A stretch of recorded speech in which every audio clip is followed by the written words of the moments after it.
This video is brought to you by Sailrite. Visit Sailrite.com for all your project supplies, tools, and instructions. In this tutorial video, we're going to be showing you how to reupholster a corner bench seat for a pontoon boat. This is what it looked like before, and this is what it will look like afterwards. In most of our other videos, we show you how to pattern from the foam. But in this video, we're going to do it a little bit differently. We're going to use the old vinyl as a pattern for the new vinyl. Let's get started. Hi, in this video, we're going to show you how to reupholster the seat for this corner bench for a pontoon boat. We've already done the back portion.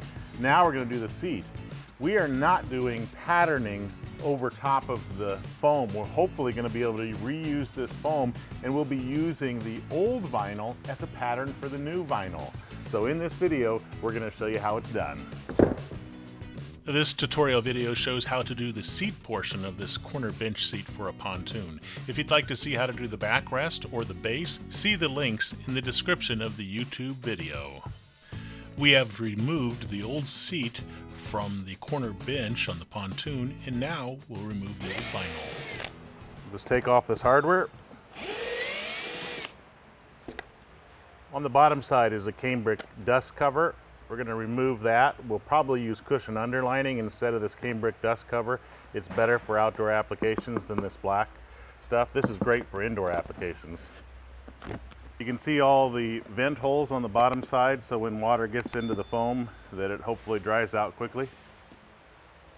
We'll just keep removing the staples. Okay, it's been on there for so long that it's really hard to kind of get it to come around this corner. Now I'm going to be using the old one as a pattern, so I want to cut very close to this piping so that I don't ruin my pattern, just to allow it to get around the cover.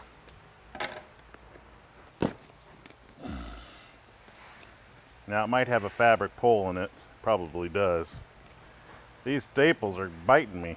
I'm going to cut a little bit in this corner too. If you appreciate these free how-to tutorial videos, be sure to give us a thumbs up. It really helps our channel. No fabric pole.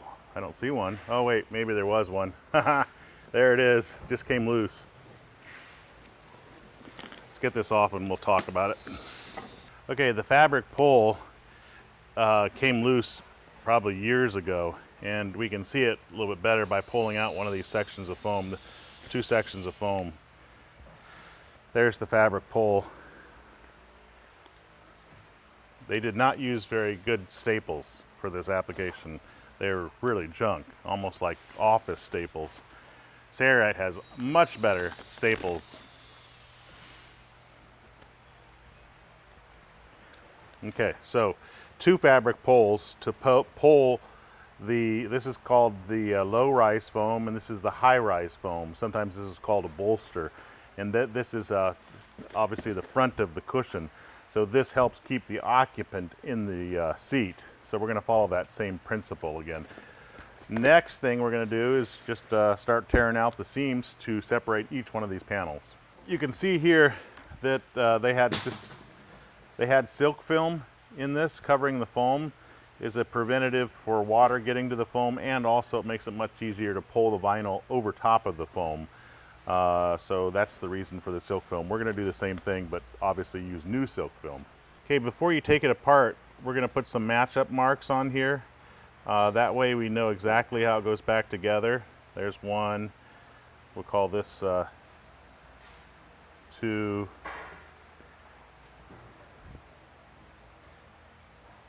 Three. Here's another panel here. 4.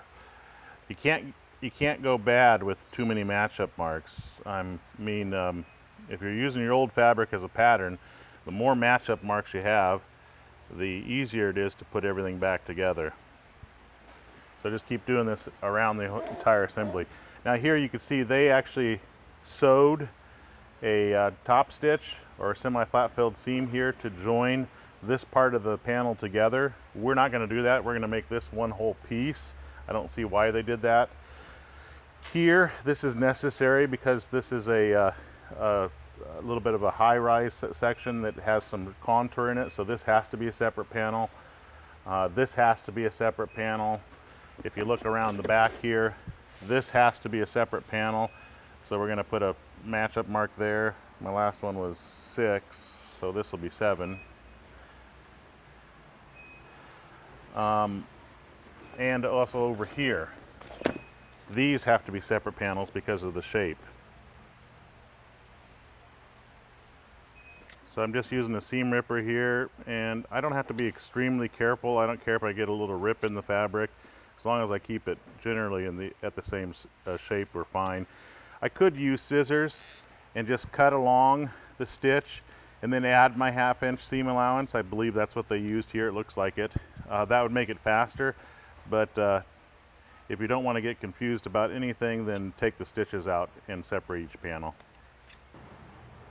Once you get a side going, you can almost break it apart, because usually the cushion's sewn together with a polyester thread, and over the years that thread gets weak. So you can almost pull it apart without actually ripping the vinyl. Then when you get to a section where there's a cross section like this, you'll probably have to use your seam ripper again. Sometimes these pipings can be rather stubborn to come out, especially when the vinyl's old and stiff and has lost its softness. And sometimes if you just take a razor blade alongside the piping, that can help you basically cut the stitches to separate this rather stiff assembly. Next, we'll use the old vinyl to pattern the new vinyl. Okay, we've organized all our pieces on the tabletop, and we have to think about how we're going to be sewing this together, and one of the ways to tell this is to look at your old pieces. So we are going to make it all white, off-white, using EverSoft vinyl from Sailrite. So we're going to sew this and this and this together first. So these will all be sewn together. Then we're going to sew the piping onto this, starting here and coming down here, okay? So this will be a complete separate section. Then we're going to, well, this will be one piece. We already talked about that. We're going to take this and sew piping here, which is attached to here. We're going to sew it onto this, and we're going to sew piping onto this. Then we're going to sew these onto this white piece and this onto the white piece. Okay, and then we're going to put our fabric pull on as well. After these are assembled, then we will sew this assembly to this assembly. First, we need to cut these out. Okay, this is the part we're going to staple on the bottom. We have plenty of fabric, so I'm going to just make it almost that exact same size. So I need to make sure that I lay out any seam allowance and make sure that if I cut any seam allowance off, that I'm not excluding it.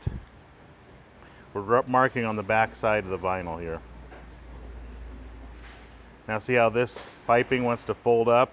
So we need to make sure that we lay that seam allowance out and follow that shape.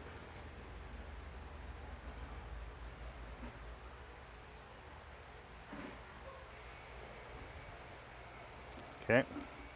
And then we have some markings that we're going to transfer, 9 and 10.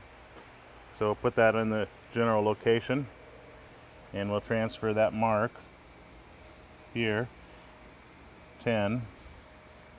This one's 9. There we go. We'll keep doing this with each one of the patterns. Now this piece has a fabric pull on it. We're not going to pattern for that. That'll be a separate piece altogether. We'll do that later on. So I'm just going to fold the fabric pull up to it. One of the reasons that we left this piping in place here is so that we knew exactly how it was sewn on, though you could take pictures of your previous one.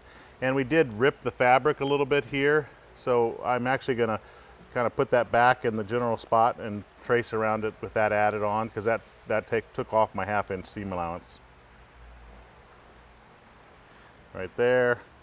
We put this piping back in place, which accounts for my seam allowance, and I trace around that.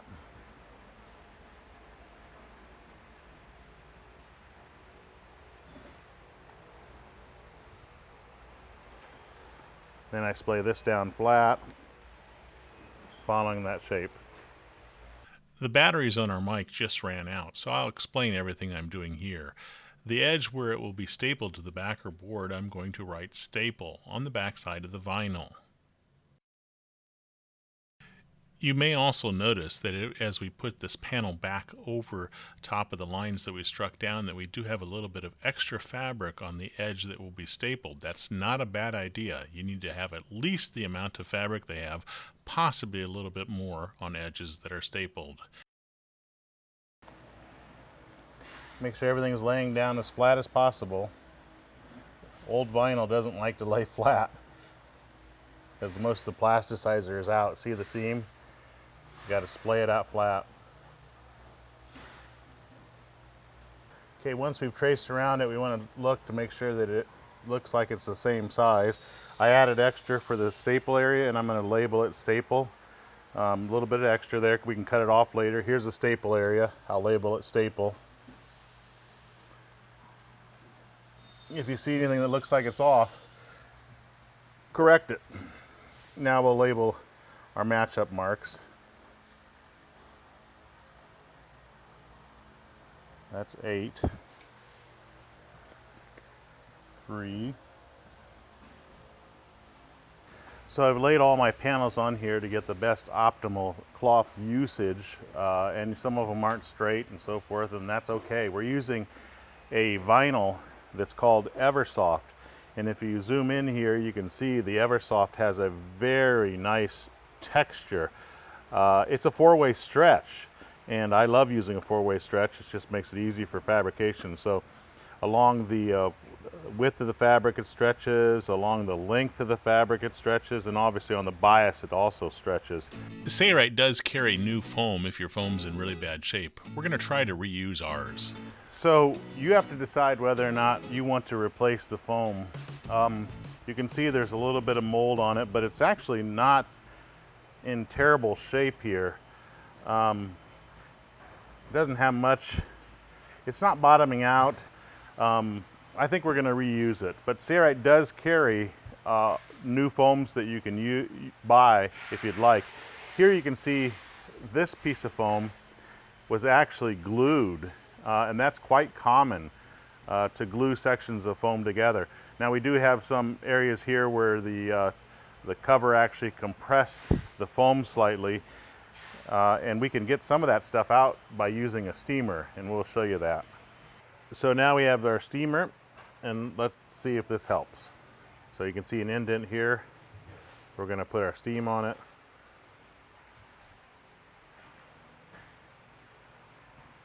See the indent coming out? These divots in the foam were caused by the seam allowance and where the piping was resting for such a long time. Still have a little bit there. This hot steam can help to remove some of these. Now, if it's seriously indented, it may not resolve the issue completely, and you may have to replace the foam. But this is actually doing a fairly good job for us. Okay. So we did all these spots, and it definitely did help. It didn't make it perfect. Here, this one was indented so bad that I can't get it out anymore.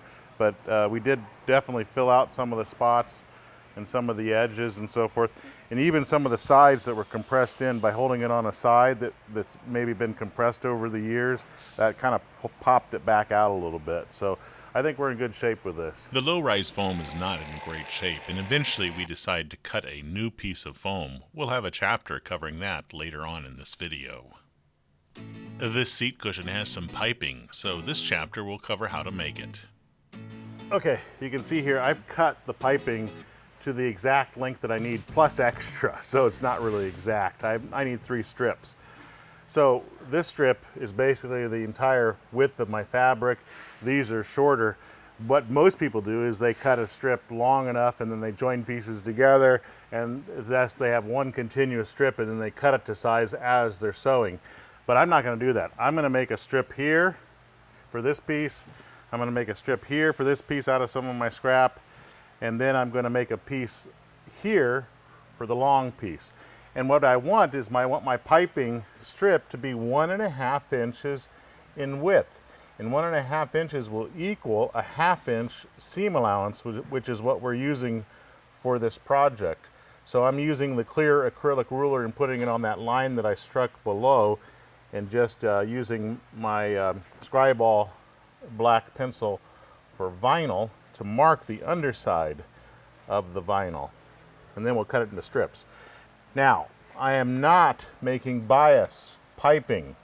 You can make bias piping, especially when you're doing upholstery applications, because the bias piping will not unravel easily and it goes around corners nicely. But I'm using a 4-way stretch vinyl. It doesn't unravel, and it also stretches, so it goes around corners already, just being a straight cut piece of fabric. So that's why I'm doing straight cut piping. Okay, we've installed the 1/4-inch cording foot for the Sailrite Fabricator sewing machine. It has a tunnel to accommodate the piping. I'm using the foam piping 5/32 inch, which is excellent for marine vinyl seating applications like this. So I fold my EverSoft vinyl over top of the piping, and I will lift my presser foot and put it in the tunnel. And I have extra piping. Remember, I cut it a little bit long, and then I'm going to fold it and sew with that stitch right beside the piping. To sew this project, we're going to be using the Sailrite Deluxe Fabricator sewing machine package. We're using a V92 polyester thread with the size number 20 needle. Okay, that should do that for the one piece. Looks nice. Okay, we're just going to repeat this process for the 3 strips that we need. Okay, so we're going to sew these onto here and onto here first. This piece is for this one. I have too much fabric here. I'm going to cut it right at the end of the piping. Now that our piping's done, we can start sewing some of these assemblies together. We're going to keep the high foam separate from the low foam assemblies. All the pieces are laid out on the table, and we're going to be sewing these first, then these. You can tell here that this should be straight,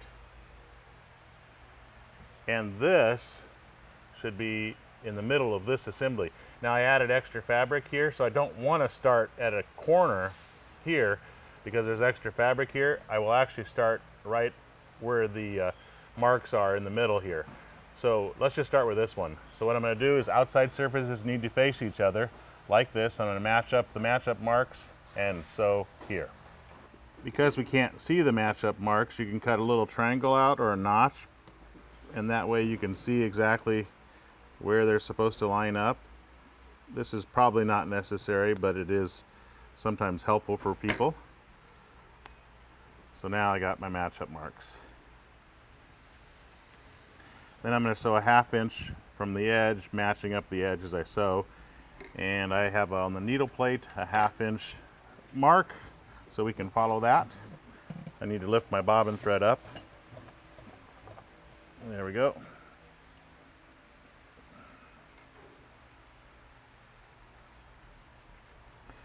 Now, I'm going to start from the center and work my way left and then right. And I'm doing about a 6mm stitch length. Because we don't know where the edges should start, we start from the center and sew one direction, then we'll flip the assembly and sew the other direction. That way we know that this panel is directly in the center of that opening.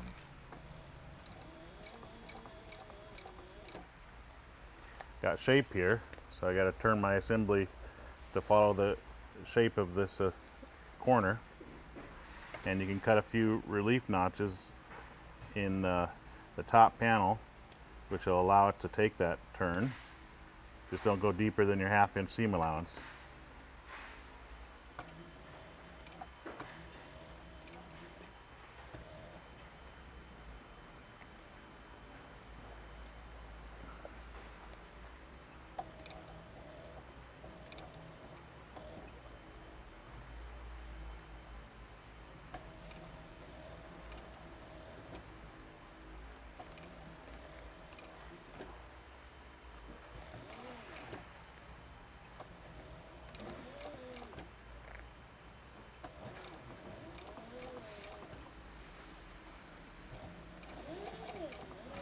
Now I'm going to do some reversing here. So now we're going to start from here, and to do that we have to flip the entire assembly.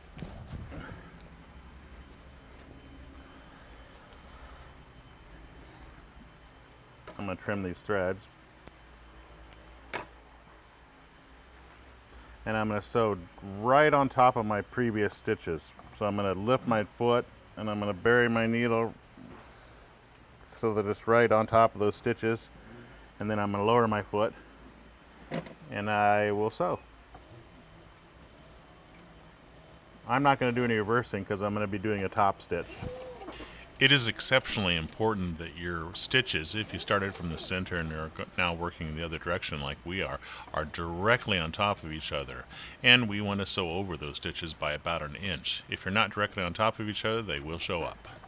Bury my needle, and then I'm going to start twisting this assembly around. Going around this corner, I decided not to cut any relief notches. You'll notice there's a few wrinkles on the edge. The relief notches would basically allow those wrinkles to relax. Even though I didn't do it, it still comes out beautiful. But in the end, if you want everything to lay flat, you still have to cut the relief notches to get those wrinkles out. Now we're pretty much back to the straightaway. When I get to the end, I will do some reversing there.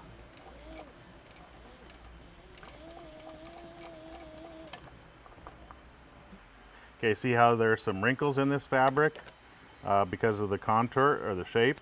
Just cut a few little relief notches in that, and that will allow it to relax. So when you create your top stitch, you won't have any hard spots there because they're all relaxing. Let's do the same thing over here.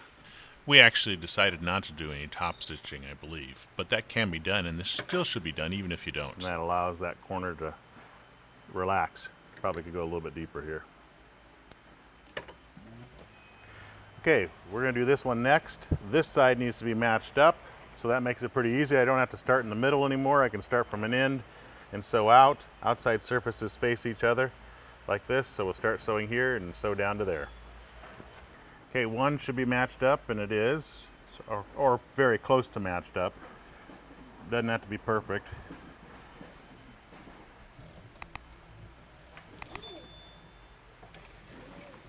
Did a little reversing. So a 1/2 inch from the edge, matching up the edges as we go.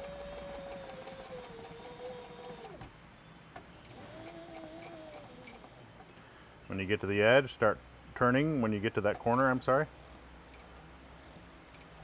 This is a 4-way stretch vinyl, so you can stretch it out of shape. So as you're turning the corner, be careful not to pull too much on the fabric. You obviously have to pull some on it, otherwise it won't make the turn. But just do it carefully. And then we're pretty much to the straightaway here.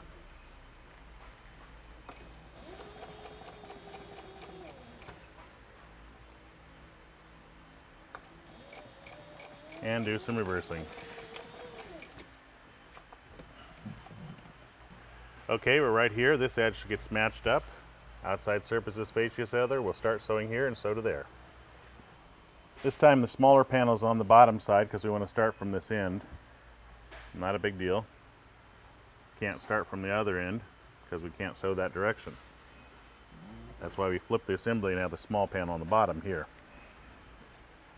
In reality, you could start from the other end, but all the bulk of the fabric would be inside the throat of the sewing machine, so why do that?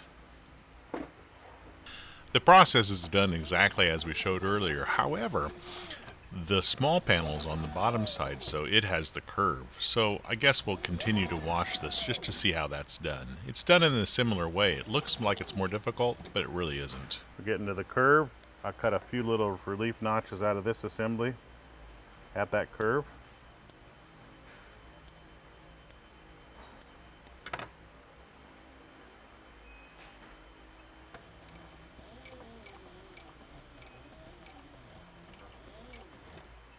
You should be able to see that those relief notches allowed the fabric to stretch since it has to go around the curve there. So it allowed it to relax as we went around that curve.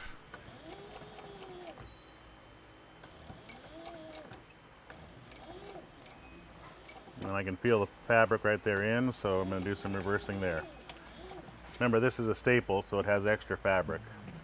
Okay, so this is the side that we're sewing it on. I want to take the piping and I want to place it on the top side of the fabric, the outside surface, and I want it to go past that edge a little bit. We're going to cut that off later on, but no reason to start right on the edge. And I've got my cording foot in here, and I'm just going to match it up to the edge, which should give us a 1/2 inch seam allowance, and sew. Now I'm going to feed the piping on slightly angled. In other words, this side's kicked over here because I want that stitch not to be too close to the piping. I want my last stitch, the stitch when I'm sewing the plate on, to be very close to the piping. I'm just trying to hide that stitch a little bit. This helps a little bit.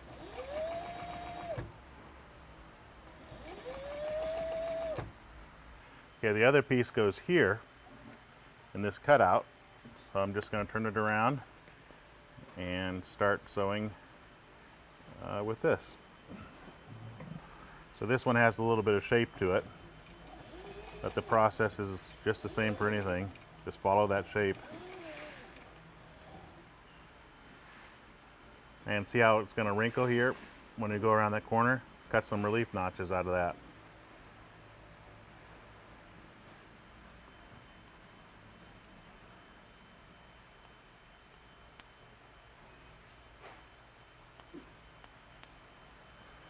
That will help relax the piping.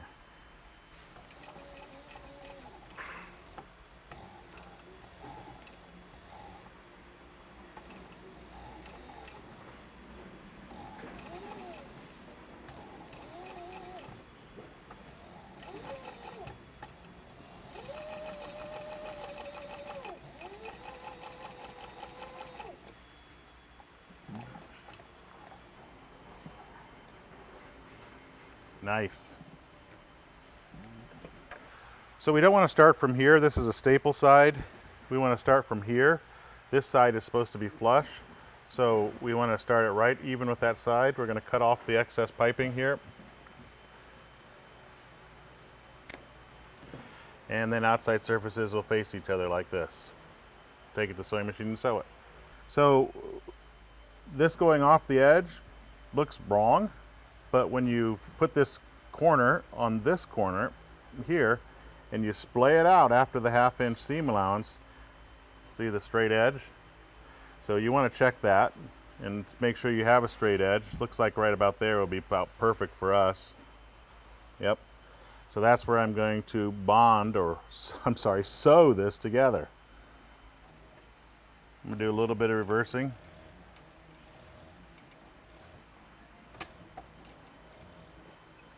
Then I'm going to match it up to the edges as I sew because there's shape in this. The cording foot really does a great job of staying in the piping.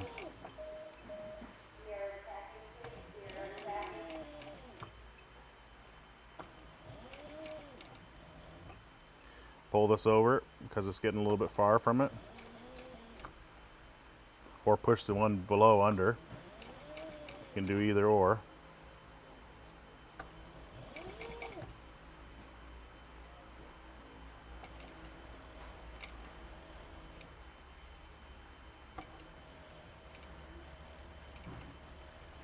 I'm a little bit off here, but that's not going to be any big deal. I'm not going to worry about it. I'm going to keep sewing.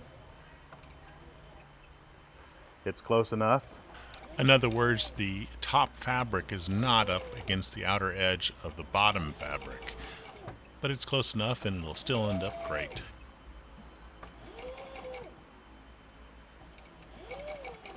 And when I get to the bottom, I'll do some reversing. Okay, we'll turn this right side out and we'll inspect our job to see if we have any stitches exposed. Now, there's a little bit exposed here. I think I'm going to put it back under there and get a little bit closer to that area.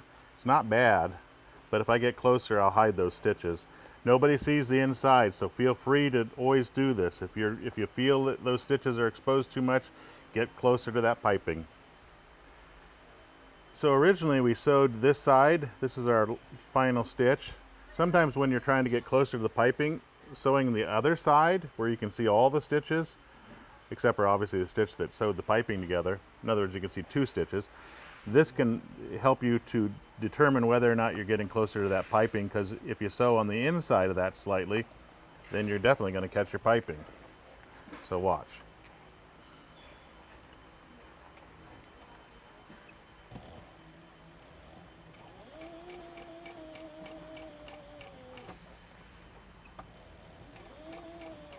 So this should get my stitch closer to the piping. And if you look back here, I don't know if you can see that. This new stitch is right on the piping, right beside the piping. Hopefully not too close. I don't think it is. Okay, we have that side sewn on. Now we concentrate on this side. This side should be straight, so we're going to start sewing here and sew to here because this is our staple side. We don't want to start on that. So I'm going to cut this flush. And then outside surfaces will face each other just like they were before. And then we'll sew around that. So this is how it should be sewn. It's going to be sewn like this and then come around here like that. These sides are matched up like this, but we can't sew this direction, so I have to flip it and sew with this on the underside. Okay, here we go. I'm going to immediately have to flip this around.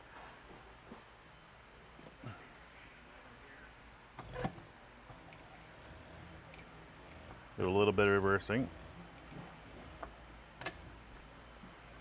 And then I'm going to flip this panel and start turning it right now.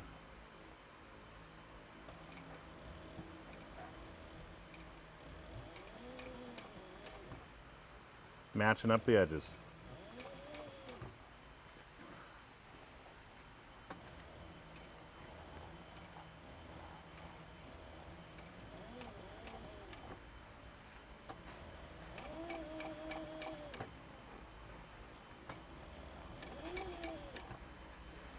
You can just kind of straighten out this corner, which makes it a lot easier. See how it usually went like that? I'm straightening it out so that I can just sew it up to that piece underneath.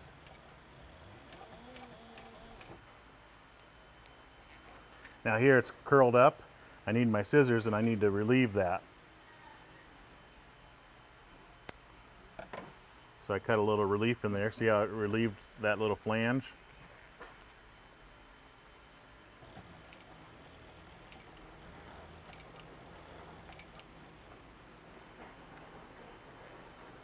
This is a little bit of a sharp turn, so I'm going to rotate the assembly with the needle slightly buried. A few more slits or reliefs at the corners would allow that fabric to take the turn better. One was not quite enough, but it still worked.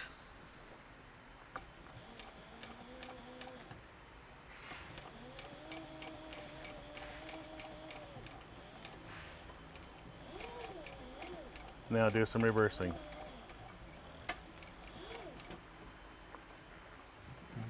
Okay, we're going to turn this assembly right side out and inspect it to make sure that we can't see any stitches. Yeah, that looks really good. That cording foot works phenomenally in the Sailrite Fabricator sewing machine. Okay, we've got this all done. We have this all done. Now we sew the piping on. I think originally I said I was going to sew the piping onto this panel all the way across, but I believe it'll be easier to sew it onto this because then we can sew it directly over top of our piping that we already have on here, and I don't have to worry about making sure that that's splayed out nicely when I go to join this to this. So I'm going to sew the piping on to this assembly, not that one. Now, sewing over the piping that we previously sewed, I'm going to take my time there and show you exactly how we do that. So coming up on it here in a second. And depending on the sewing machine, whether you have a walking foot or not, it may struggle going over this bump. So what I'm going to do is I'm going to take my tail. My tail naturally wants to go that way. So I think that's the way it's going to go. And I'm going to fold it up so that it's folded that direction. And I'm going to make sure everything's splayed out nicely. And I may have to help it. We'll see here. If you own the Sailrite Fabricator sewing machine and are sewing over large bumps like this, we have a video that will help make an adjustment to make this easier. Yeah, see, it's wanting to get stuck on that. So I may have to help push the assembly in. Yeah. I'm going to have to do more than that. I'm going to rotate my balance wheel by hand. I'm going to lift my presser foot. I'm going to go over the top of it a little bit with my assembly. And then I'm going to try to sew over it again. There we go. Now we're going to get past it. Hopefully it won't get stuck on the back of the foot. Looks like we are. This is not uncommon. That's a big transition. So I'm going to move my assembly. This is just my tacking stitch, so I don't have to worry much about it. And then sew. So now we're past that. I'm going to cut a few relief notches into this flange so I can go around this corner with a little bit more ease. Want to see the video of how to make an adjustment for the Sailrite Fabricator to more easily sew over bumps? Just ask for it via email. We'll be glad to email you back a link. One more relief notch would be helpful. Let's skip a little bit ahead to the next bump where we have to go over piping. Here we're coming to another piping piece. I'm going to lay this so the tail's going this direction towards me, the sewer. Seems like it wants to go that way. No right or wrong way in that. It's just do what you think makes the assembly look better. And more than likely, oh, this one may actually walk over it. Yeah, that's nice. Oops, but it's getting stuck on the trailing edge.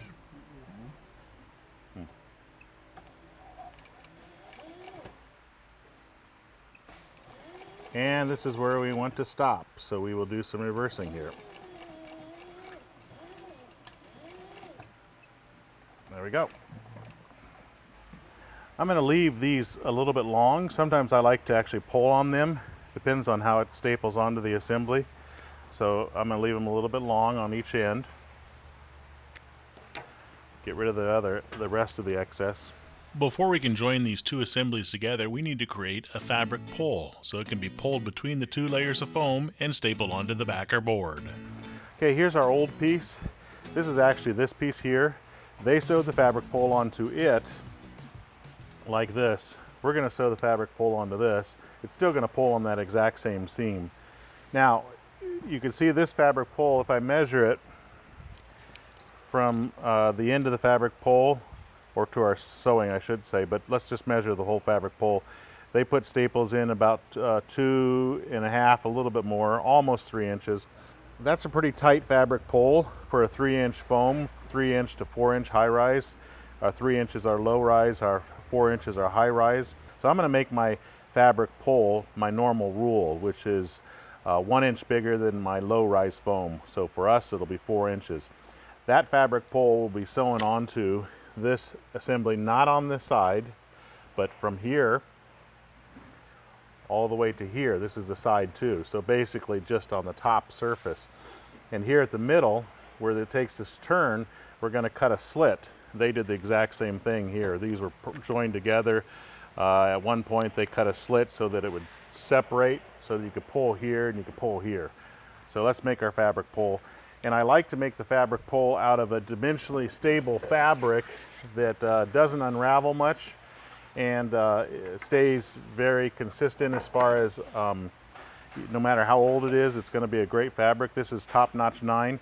Look at theirs. They made it out of some scrap vinyl. It became hard and brittle, and that's probably one of the reasons, besides the terrible staples that they had, that the fabric pull didn't hold. So we're going to make it out of a Top-Notch 9, a polyester fabric, and I'm going to use my clear acrylic ruler to do so.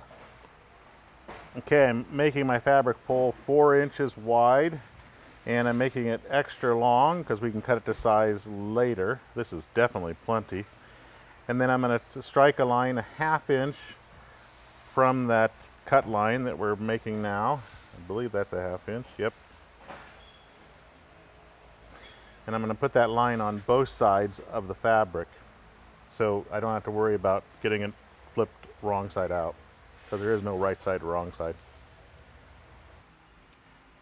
Okay, so my fabric pull is going to start here. I'm going to put it pretty close to that stitch. And I'm going to match up the edges, and I'm not going to sew a 1/2 inch. I'm actually going to sew a 1/4 inch because I don't want this stitch to show up, but we're going to have another stitch that'll be at a 1/2 inch. So I'm going to make sure, this is my cording foot. It's okay to leave your cording foot in. We still have to sew over some cording. But I don't want that stitch to show up. So I'm going to start sewing here. This is just tacking it in place.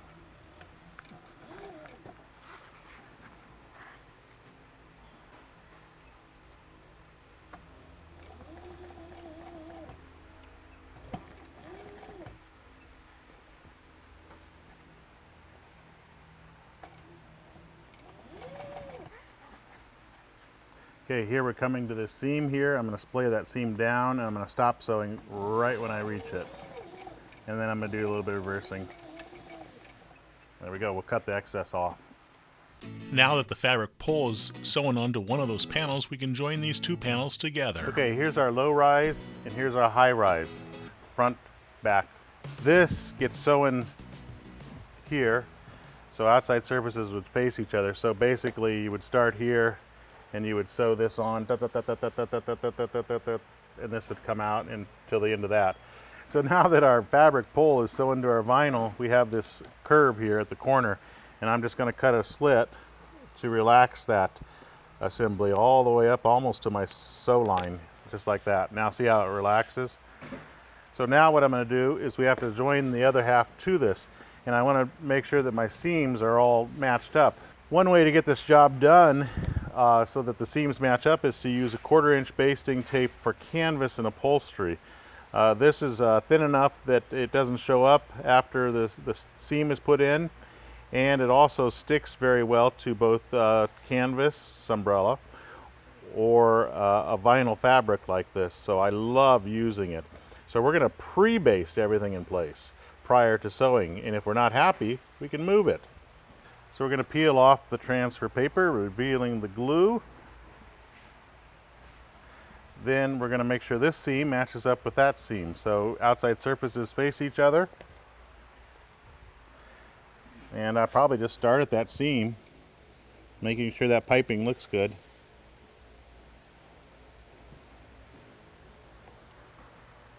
I'll inspect it when I'm done with this. I'll turn it right side out and look at it.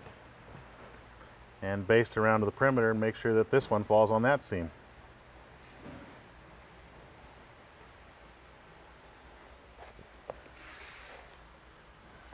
Now sometimes when you're rounding a corner like this, sometimes it's easier just to baste it without it being flat on the table like this at the corner. And if you've got it off, you just peel it back up.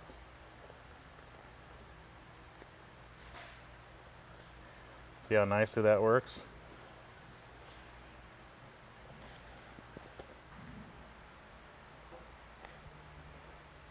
I'm not pulling on one more than the other. Okay, so here we are to our seam, and there's my piping. It's off by 1/4 inch. And that's probably acceptable, but I don't like it. So what I'm going to do is I'm going to peel this back to about 2 foot. And what I'm going to do, since this one was short, is I'm going to pull on this one a little bit as I baste it. Now I don't want to pull hard because that can create a hard spot, but I want to pull enough that it comes out to match up. Now you can also reduce the bottom side by shrinking it a little bit. I'll tell you why this happened. Yeah, I didn't do it enough still. Why it happened is because anytime I sew stable fabric like this polyester down the length, it shrinks up a little bit as you sew it. So this panel shrunk up a teeny bit when we sewed our fabric pull to it. So instead of pulling on that fabric, because that didn't resolve it, I'm going to shrink this one up. So I'm going to actually kind of push it in as I baste this one and pull on the top one. This takes a little bit of practice, but it's not hard to do. As you can see, the basting tape greatly aids in making sure that our panels are lined up exactly how we want them.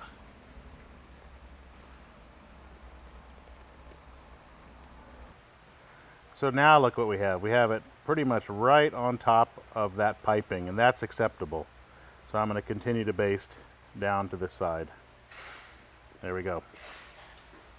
Now we can take this all to the sewing machine and we can sew it without having to worry about things. You see all these ripples right here?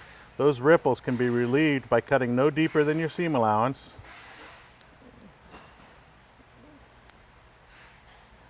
And that will relax them. So when you sew around that corner, you won't have to worry about those wrinkles getting in the way. Okay, we're going to start sewing these assemblies together. I have my cording foot in, and I can see my previous stitch where my piping was, so I just need to make sure that I'm sewing in that stitch or a little bit to the inside of that stitch, and then I can make sure that I don't see my stitches of my piping. When I reach the top panel, which I'm at in right now, I'm going to do a little bit of reversing. So lock that stitch in place, and we will sew these together. When I get to my piping and my seam, I'm going to have to be very careful because there's a lot of bulk there. Okay, so here I'm at a very bulky position, so I may have to help it. I'm pushing on the assembly as I feed it in, and then when it gets to the back side of this foot, it's probably going to get stuck. Yep. So I'm going to lift my presser foot, and I'm going to, well, first I'm going to lower my presser foot, roll my balance wheel till the needle's out a little bit, and then I'm going to push this assembly in a little, and then I'm going to push the assembly as I sew. So my presser foot's down, very important. Still wanting to get stuck on it. Ugh. I went a little bit too far, but that's okay. There we go. I might sew over that in the end again, just to make sure that it's sewing, but we're past it.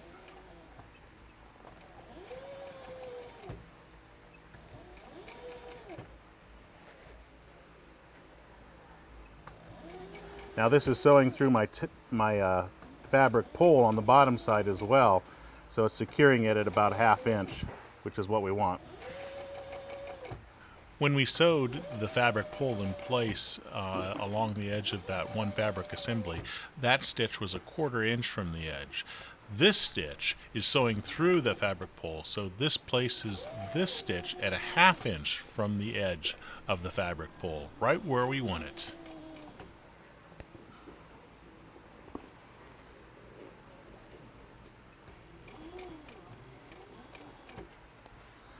I want to make sure I don't sew into any of my good fabric, so I'm going to push it off to the right there, left, I'm sorry.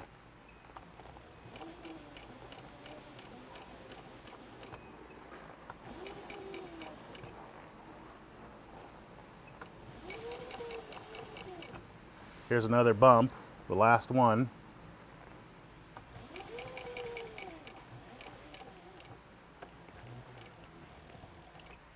And I have to help it through by lifting the presser foot a little bit and pushing it in.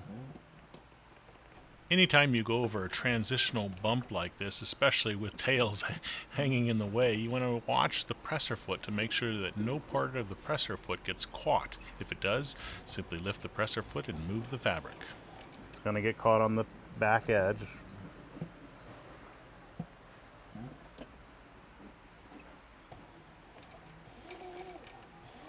Now we're free. Freedom! All the way to the bottom and do some reversing. Okay, now let's inspect it. So we'll open it up. Pretty good there. Looks good there. We're going to, I think I'm going to sew over these just to make sure that they're secured well. I don't think we need to show that on film, but every time you sew through it, it gets a little bit easier to sew through these assemblies. So I'm just going to sew right over this a little bit to make sure I've got it secured well by starting on top and doing a little bit of reversing.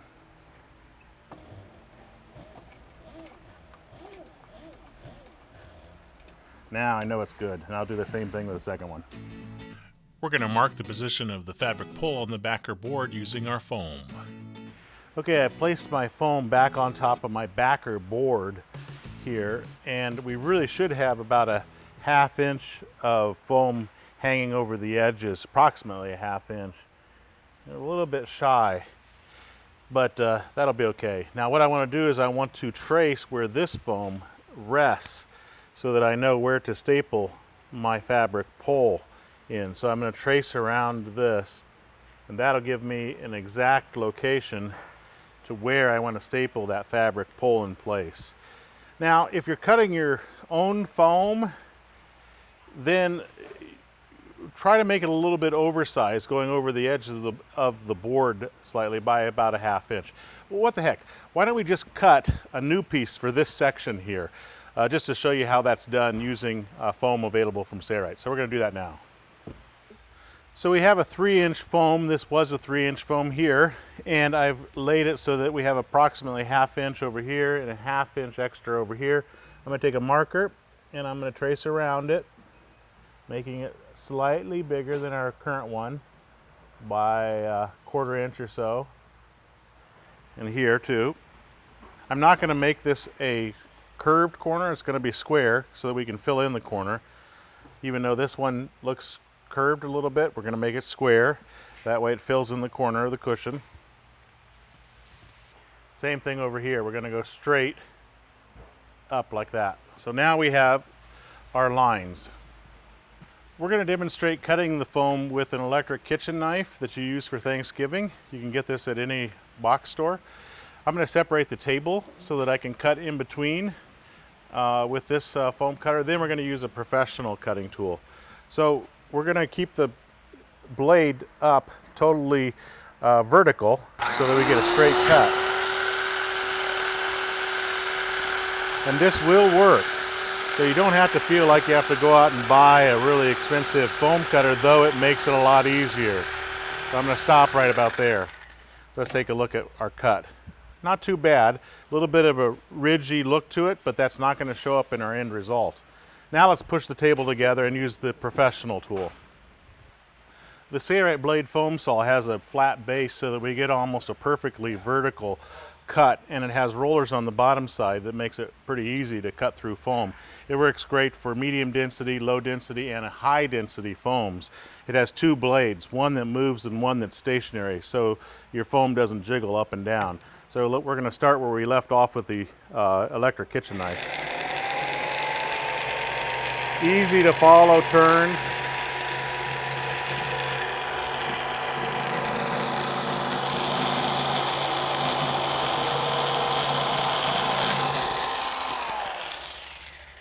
You can see already that it's a much smoother cut. I realized I had this backwards, but that doesn't change our outline on the backer board. It's still exactly where it needs to be. So this is the way it goes. Then here's our new piece of foam that we just cut, and it looks like it's going to fit in there perfectly. Yep, we're good. Next, we'll staple the fabric pole in place to the backer board.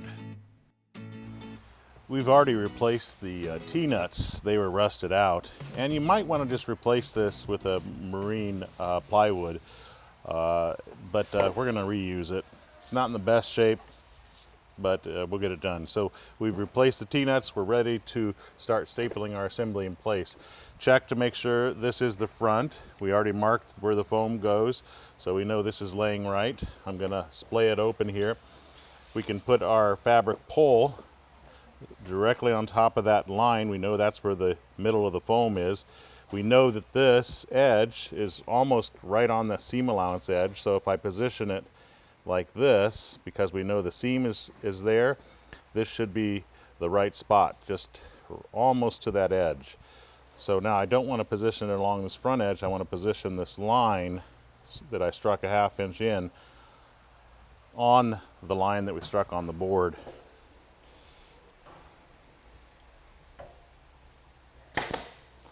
Now, I'm going to put a few preliminary staples in place, and then I'm going to staple it more securely in place. I want to check to make sure everything's right. So I'm positioning the lines coming over here.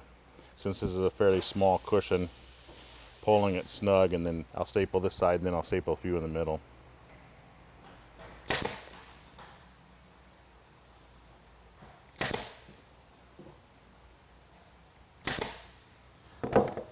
Okay, over here, this fabric pole, we put a slit in it so that it could take the turn. So this is very close to that seam that goes along the front edge. So basically we should know where the fabric pole goes again, right on top of that line, on top of the line that we struck on the fabric pole.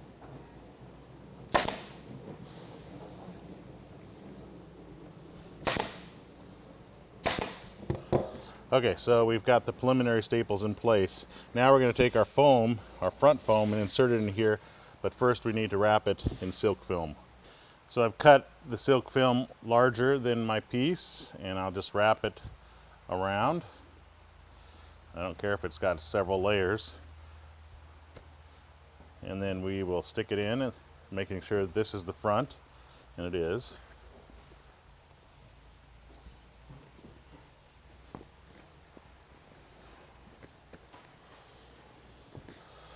Okay, and then let's do the same thing with the back and just test our fit. We're going to wrap this film in silk film as well.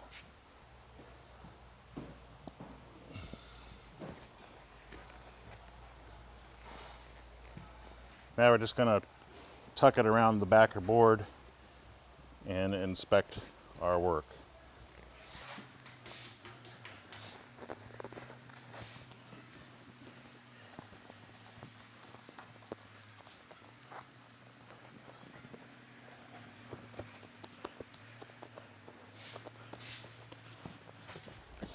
So the question I have is, do I have enough tension on the fabric pole between the high rise and the low rise foam? And I think I do. I think I actually like it. That's all I'm testing right now. It doesn't look good, does it? Well, it's not stapled down yet. Be patient. Okay, look I like where the fabric pole is stapled. If I didn't, then I could staple it so it's a little bit tighter. So we're going to take the foam out and staple it in securely.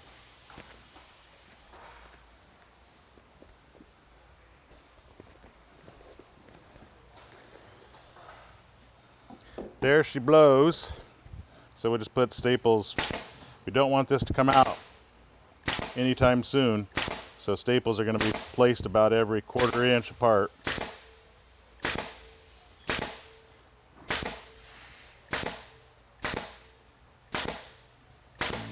Now we'll staple the vinyl to the backer board.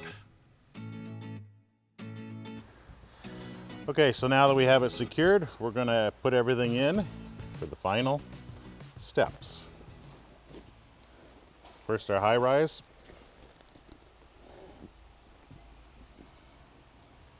And in fact, I'm probably going to put a few staples here in the middle just to hold it down securely so that it doesn't come out when I put my other foam in. So what I'm going to look for is remember, we're only tensioning from here to here because there's a fabric pole, so I don't have to worry about any of this. I just have to make sure it looks good in that general area. I want it fairly snug, and we can pull these staples out if I don't like the way it looks. Now, I never just put one staple in when I'm securing a fabric in place because it could rip through. I put 3 in or so. So once I have that in place, I'm going to open this up, make sure this is wrapped up well in my silk film, and insert it.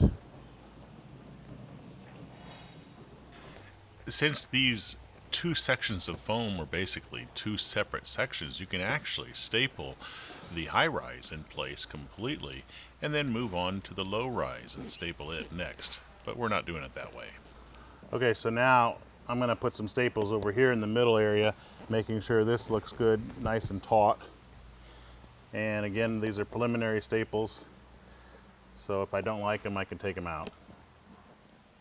The Sailrite upholstery staple gun is designed for upholstery. The driver in it drives the staple to the appropriate depth without typically cutting through thin fabrics or vinyl fabrics. It also has a 1/2 inch crown to the staple. We're using stainless steel staples at 3/8 inch leg length. And then what I think I'm going to do is I'm going to work on this side in the middle.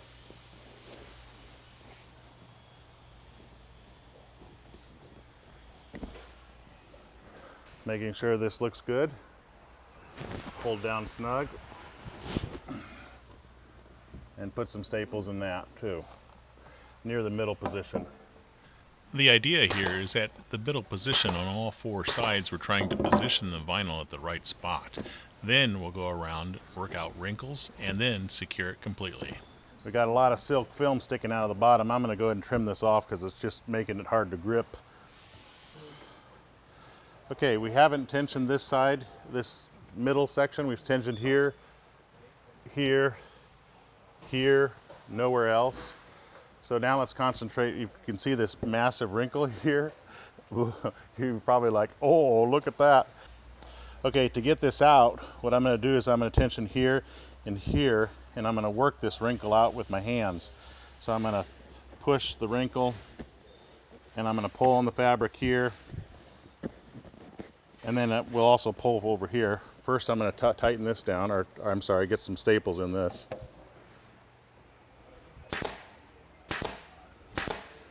Okay, now I'm going to work the wrinkle over here. Grab hold of the vinyl.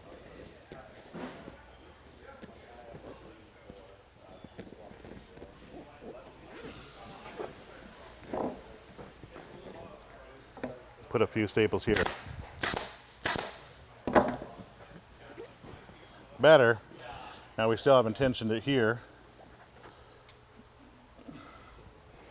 So we give it a little bit of tension here. So right now I'm concentrating on this top part, making sure it looks good and it's tensioned well.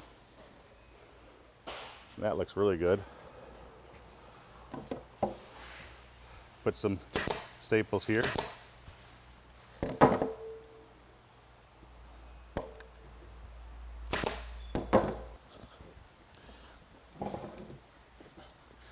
So I think we can finally get it out by pulling down on this. So I'm going to work it, pull down on this corner. There, she's gone. Nice.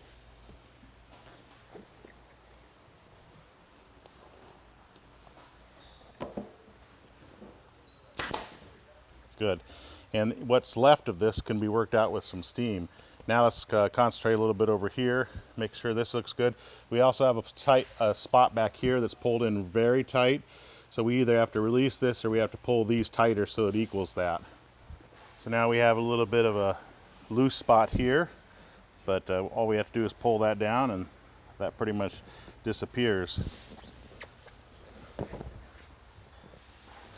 So I'm going to just tighten it on the back side here. Yeah, that's it. Now here, a little bit of a loose spot. Just pull here.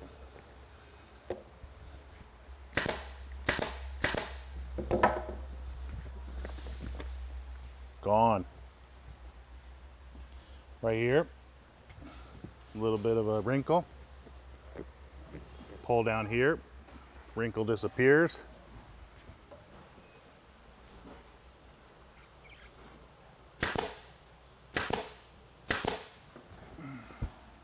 And we just want to keep doing that around the entire perimeter until we have everything looking nice. Now let's get rid of this hump, either by removing the staples or pulling taut.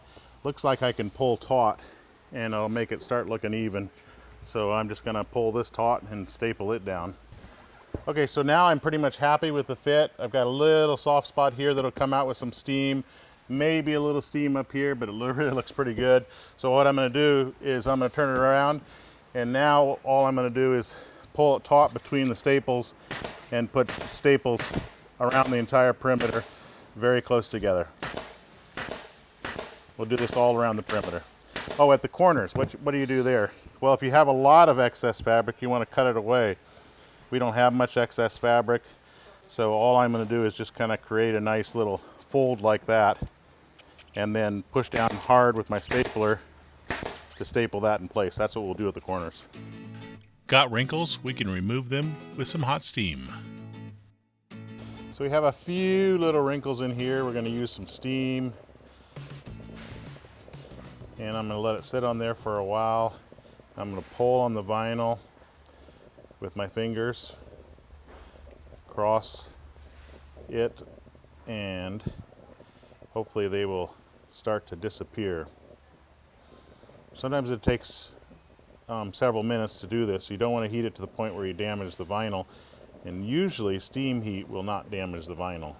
I can't say that for all scenarios, but that already looks better.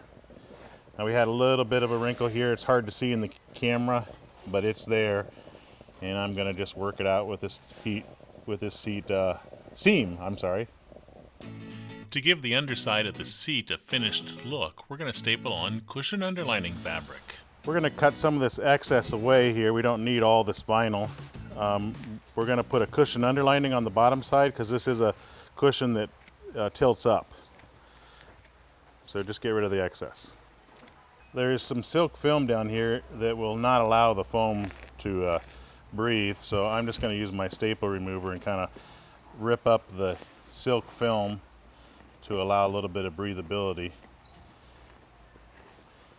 Cushion underlining material is kind of cool. It's a vinyl, and it has some pores in it so air can flow through it, and it's a little bit sticky.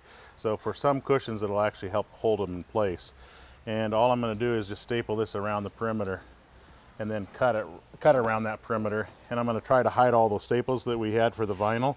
So I'm going to keep this fairly close to the edge as I staple it in place.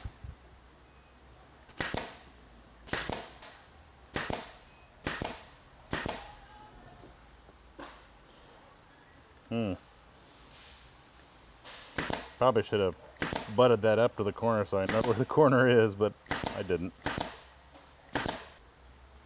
Okay, once it's stapled in place, just cut around the perimeter, being careful not to cut your vinyl that you just stapled on.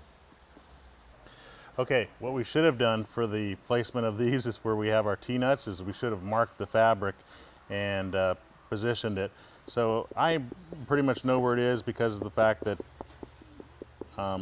we looked at our footage, and it's someplace in this area.